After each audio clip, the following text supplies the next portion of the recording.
Hello, everybody, and welcome to Europe Trip Day number 6. This is the last day of the trip.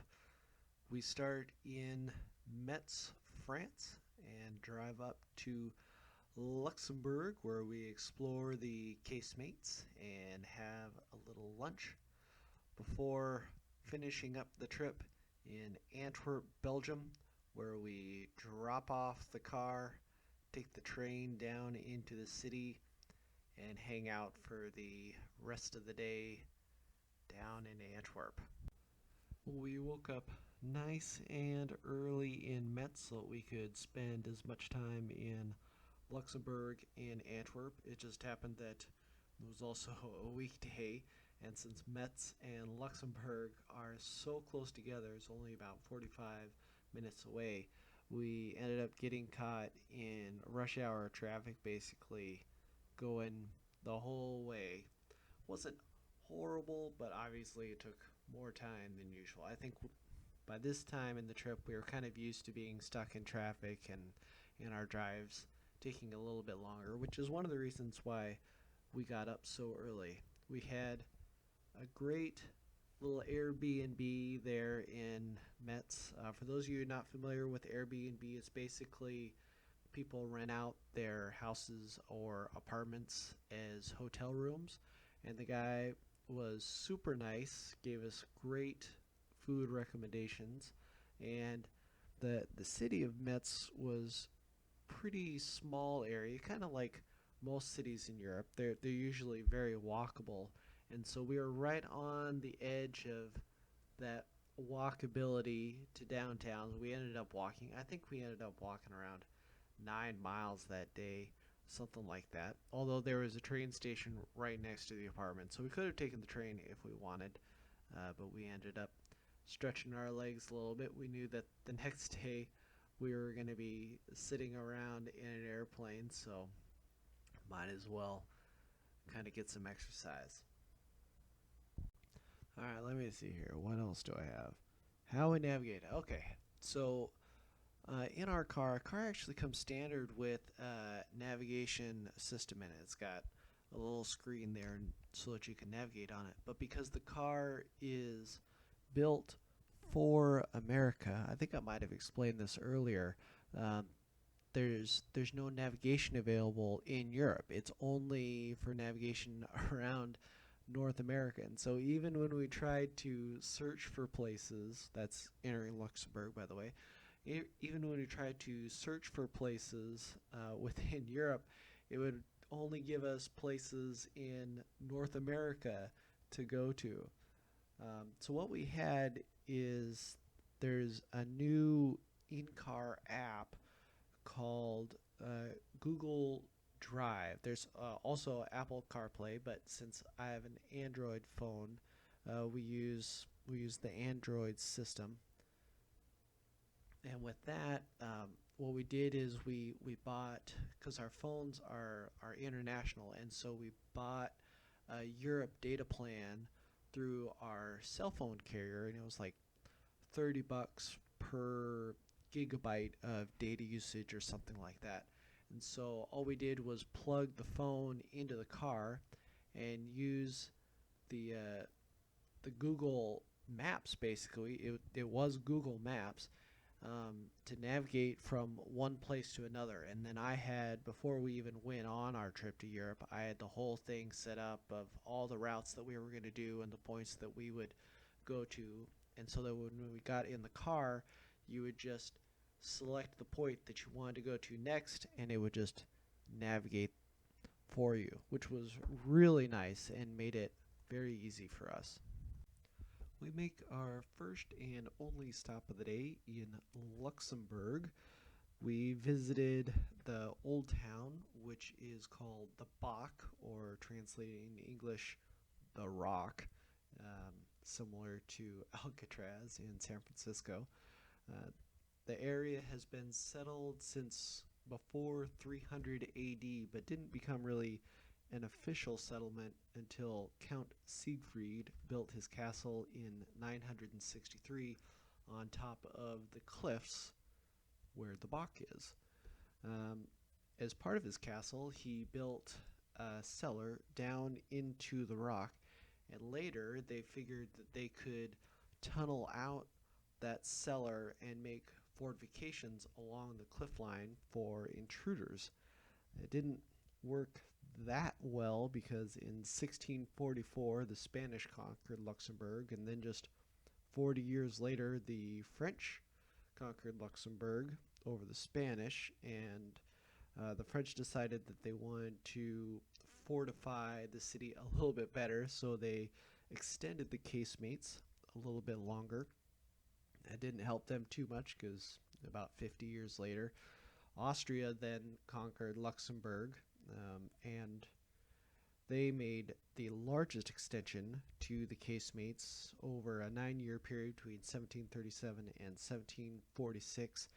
They made 14 miles of passageways where they could install 50 cannons and house up to 1,200 soldiers underground inside the casemates. They also built a bridge linking two parts of the cliffs called the Pont du Château, which has 4 different ways to cross between the two cliffs, 3 above ground and 1 actually underground below the roadway that crosses in between.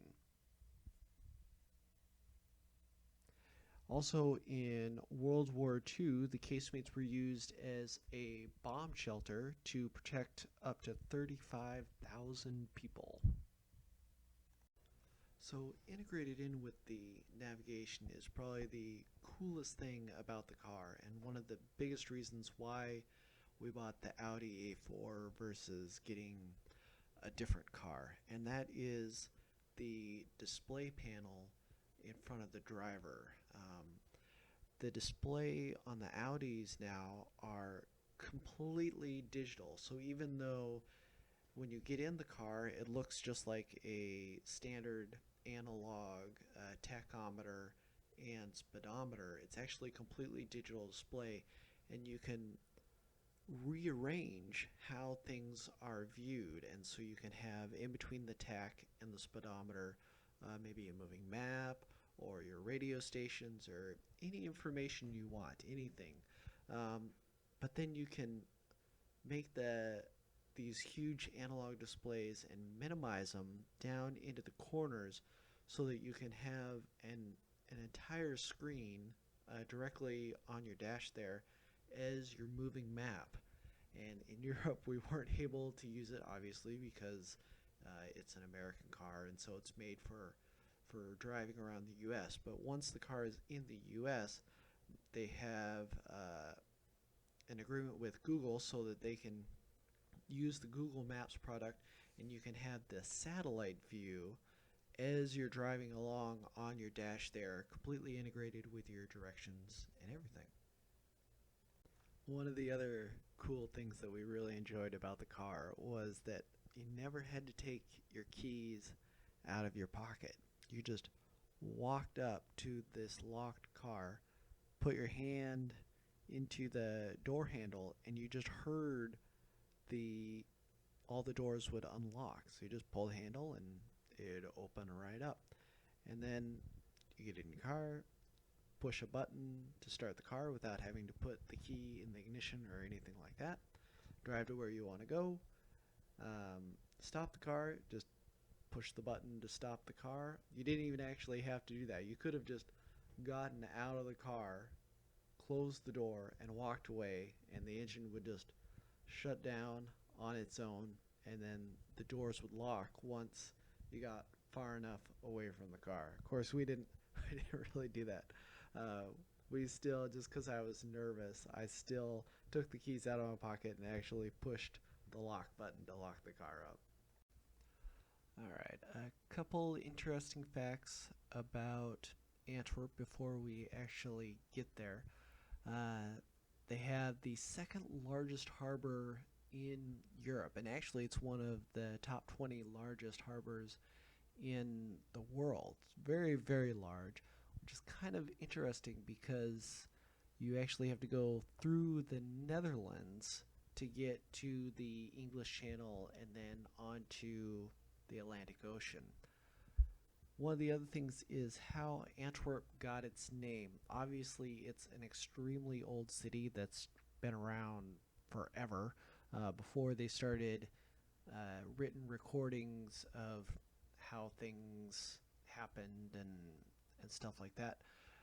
And so nobody really knows the original origins of the name of Antwerp. But one of the stories goes that there used to be a giant that sat on the edge of the river where Antwerp now is, and he would charge a toll in order to go from the harbor down the river and deeper into Belgium and Germany and stuff like that. And if you didn't charge a toll, or if you weren't able to pay the toll, he would chop your hand off. Well, eventually, somebody came in and defeated this giant by chopping his hand off. And that's actually the translation of Antwerp comes from um, throwing a hand, or basically throwing a hand into the river. And now, obviously, it's not a factual or a very factual representation of where the name from, but it kind of lines up, which makes it kind of interesting. Finally, we stop in Antwerp where we drop off our car for it to be delivered back to the United States, and then we hopped on a simple above ground train downtown into the center of the city of Antwerp. And when you get off the train, the first thing you see is the Antwerp train station. Now, obviously, in Europe, the train is huge, and so every city has its own main train station. Antwerp has one of the most beautiful train stations in Europe, and it's built a little bit differently than most others. Usually, when you go into a train station, all the tracks are laid on a single level, just side by side, horizontally. And with Antwerp, what they've done is built the train station vertically. So there's actually 4 different floors of train tracks and stations for people to get on and off the train, which means that it takes up a lot less room within the city, which is really neat. And then, of course, it's because it's built vertically, it's much more expansive vertically, at least, and it just makes it seem a lot bigger and very pretty. I was quite impressed. So from the train station, we actually stayed right across the street at a hotel, which was pretty nice, and then made our way down Mirror Street. And this is basically the Rodeo Drive of Belgium. You can basically go into every single designer shop and boutique that you can think of. It's on that street. We made our way down to a store called the Chocolate Line. Obviously, Belgium is famous for its chocolate, and so we went to this kind of famous store, which was pretty cool, and you can actually go back into the kitchen and watch them making chocolate and stuff like that. That was pretty neat.